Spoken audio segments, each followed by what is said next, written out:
Bonjour et bienvenue sur netpreuve.fr pour tester votre orthographe numéro 2. Vous allez répondre à 20 questions sur l'orthographe du français, vous pourrez compter vos points, vous pouvez même faire un match à plusieurs et comparer vos performances. Alors on y va. Première question. L'abréviation de monsieur est. Alors voici la réponse. A, M majuscule et point, alors que MR est l'abréviation du mot anglais Mr. On continue.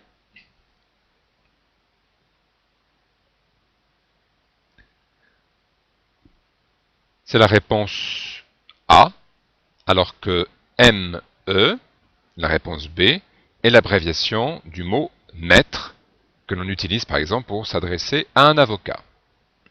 Troisième question.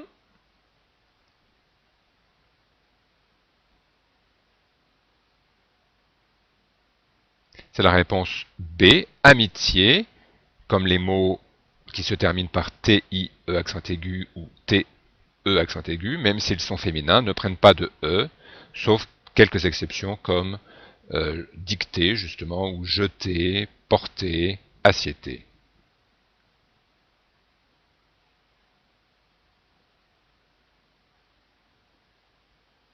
C'est la réponse A, pour montrer que le nom remerciement dérive du verbe remercier, verbe en ER, on ajoute le E.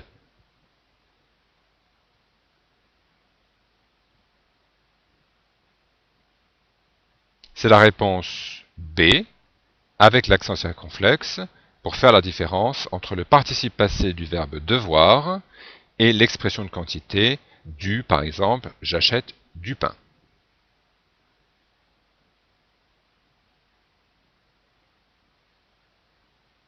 C'est la réponse B. L'accent circonflexe sur le participe passé ne se trouve qu'à la forme du masculin et non pas du féminin.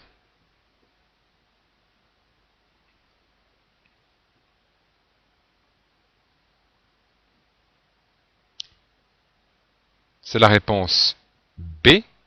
Le T n'appartient pas à la conjugaison du verbe ici, il est ajouté pour faciliter la prononciation lorsqu'il y a une inversion du pronom et du verbe dans une question.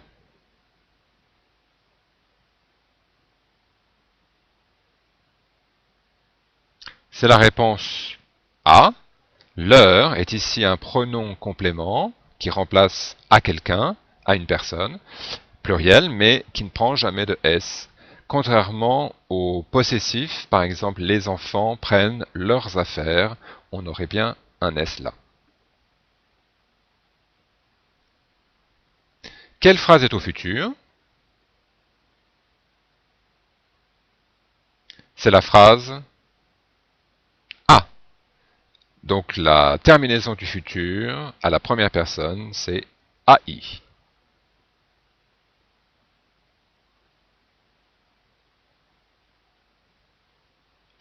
Ici, la bonne réponse, c'est A.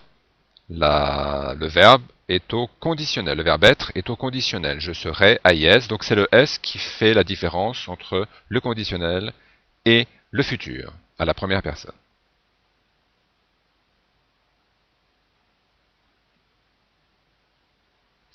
C'est la réponse B. Bien est un adverbe, il est donc invariable.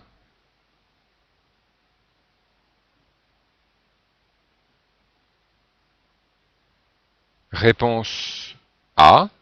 Ci-joint, lorsqu'il est placé avant le nom qui l'accompagne, est invariable. On dirait par contre la facture ci-jointe.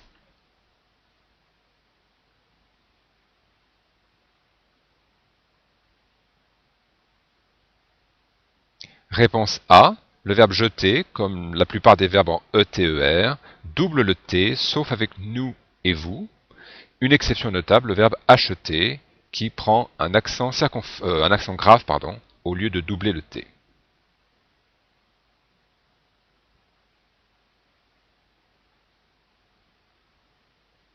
Ici, c'est la réponse B. Un seul L.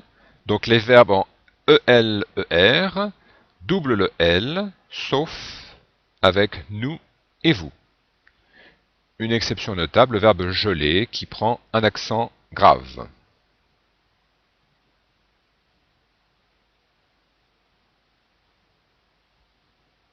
C'est la réponse A. Aller est un verbe en ER et par conséquent ne prend pas de S à l'impératif, à la personne correspondant à tu.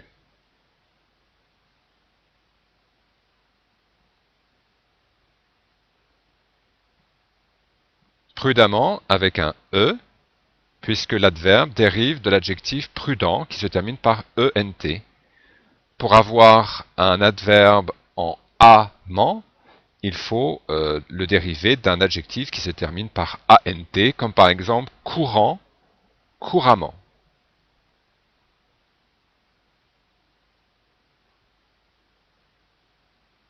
C'est la réponse A.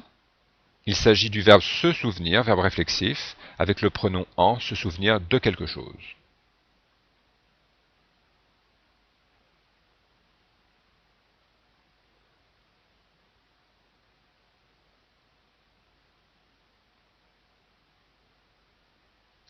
C'est la réponse A. Tout ici veut dire complètement. Il est donc un adverbe, il est donc invariable.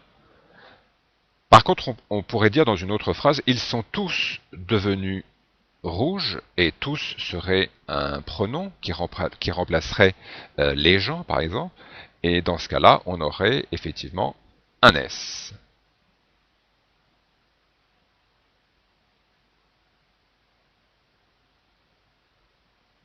C'est la réponse B, bien sûr, c'est écrit sans trait d'union. Et la dernière question.